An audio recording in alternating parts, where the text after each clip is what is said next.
요셉과 형들의 이야기는 예수님과 교회에 대해서 말씀하고 있다라고 이렇게 말씀드렸죠. 그래서 교회가 어떻게 복음을 깨달아 믿게 되어 구원받게 되는지를 요셉과 형들의 이야기를 통해서 이렇게 말씀해주고 있는 그런 내용이에요. 요셉이 형들에게 베냐민을 데리고 오라 말한 것은 모든 성경은 십자가를 말씀하고 있다고요. 예수님에 대해서 말씀하고 있다고요. 그래서 모든 성경을 십자가로 풀어주는 말씀을 들어야 내 안에 계신 성령님이 오셔서 믿음에 이르게 하시고, 즉 그 마음에 기록해 주는 거죠. 예, 거듭나게 하는 거예요. 믿음에 이르게 하시고 구원받게 해주신다는 말씀을 요셉이 형들에게 베냐민을 데리고 와 그렇게 말하는 거예요. 그래서 요셉의 명대로 형들의 베냐민을 데리고 오는 것은 형들이, 즉 저와 여러분이 복음의 말씀을 듣고 먹기 시작했다는 그런 뜻이에요. 다시 말씀드리면 이것을 무엇이라고 말씀드렸죠? 이스라엘 백성들이 모세에 속하여 광야 40년을 지냈죠.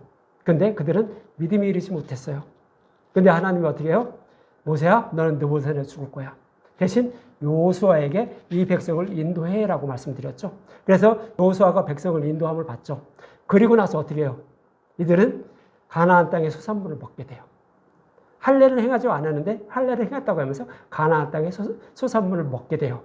가나안 땅의 소산물을 뭐라고 했어요? 네, 복음의 말씀, 진리의 말씀이에요. 하나님 나라의 말씀. 네, 그 말씀을 먹기 시작했다고요. 그리고 나서 어떻게 돼요? 여리고성을 점령하는 거예요. 가나안 땅을 기업으로 받는 거예요. 다시 말씀드리면 모세에 속해 있을 때는 이스라엘 백성들이 율법에 속해 있어요. 다른 복음에 속해 있었어요. 그런데 여호수아에게 인도함을 받음으로 어떻게 됐어요? 이스라엘 백성들이 복음에 속한 거예요. 진리의 말씀을 듣고 먹기 시작한 거예요. 복음에 속해 있는 거예요. 즉 예수님께 속해 있는 자들이 된 거예요.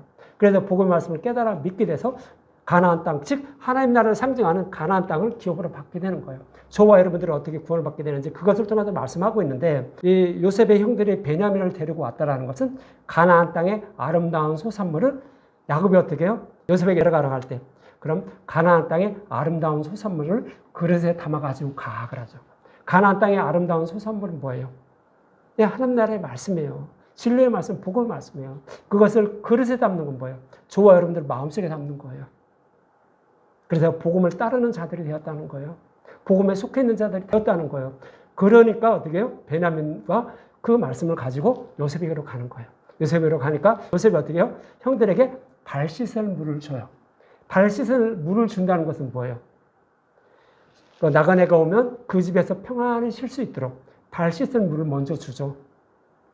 그래서 그 집에서 내가 잘 모시겠습니다는 그런 의미라고 말씀드렸죠. 그래서 요셉이 형들에게 발 씻을 물을 주는 것은 뭐예요? 내 집에서 평안을 쉬도록 내가 만들어줄게라는 의미예요. 내가 쉬도록 해줄게. 예수님이 제자들의 발을 씻어주었죠. 발 씻을 물을 주고 직접 수건을 허리에 두르시고 발을 씻어주셨어요. 그것은 뭐예요? 너희들은 내가 가는 그 하나님 나라에서 내가 편을 쉬게 할 거야. 알았니? 라는 의미를 담고 있다고 했잖아요.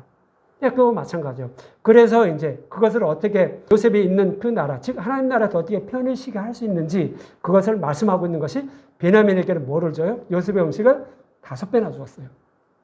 차별하죠. 나쁜 요셉.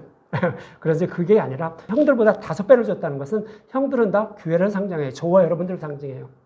그런데 베냐민은 누구를 상징한다고 말씀드렸죠? 예수님을 상징한다고 그랬어요. 저와 여러분들 모든 교회의 죄를 지고 십자가에서 죽으시고 부활하실 예수님을 상징하는 자가 베냐민이었어요.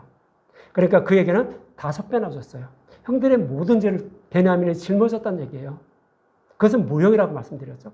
예수님이 우리의 모든 죄를 짊어지신 그 모습이라고 말씀드렸잖아요. 그리고 그렇게 잔치를 베풀어주고 나서 아버지께 돌려보는데 돈도 다 돌려주고 그 다음에 양식도 다 채우고, 근데 딱 한 가지는 뭐냐 했어요? 베냐민의 자루에는 요셉의 은잔을 넣었어요. 은잔은 뭐라고 했어요?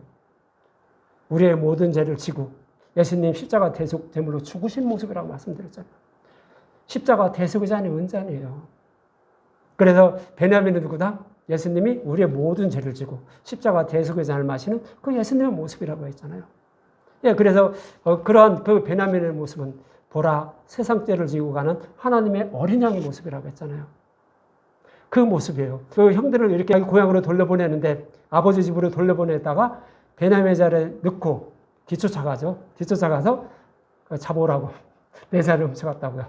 네, 그래서 이제 이렇게 잡아오는 거예요. 이 모습은 뭐냐면 형들이, 교회인 저와 여러분들이 복음의 말씀을 듣고 먹기 시작하면 그것을 영원히 잊지 않도록 만들어주는 거예요. 그것을 모형으로 하는 거예요.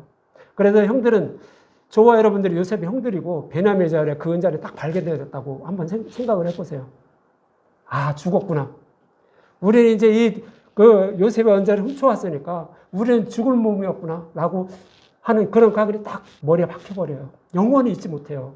죽을 때까지 그 사건을 잊지 못한다고요. 그것은 뭐예요? 저와 여러분에게 성령이 오셔서 복음의 말씀을 마음에 기록해 주는 거예요. 그래서 영원히 잊지 않는, 하나님의 사랑을 영원히 잊지 않는 자로 만들어주는, 그것을 모형한다라고 이렇게 말씀을 하고 있는 거예요.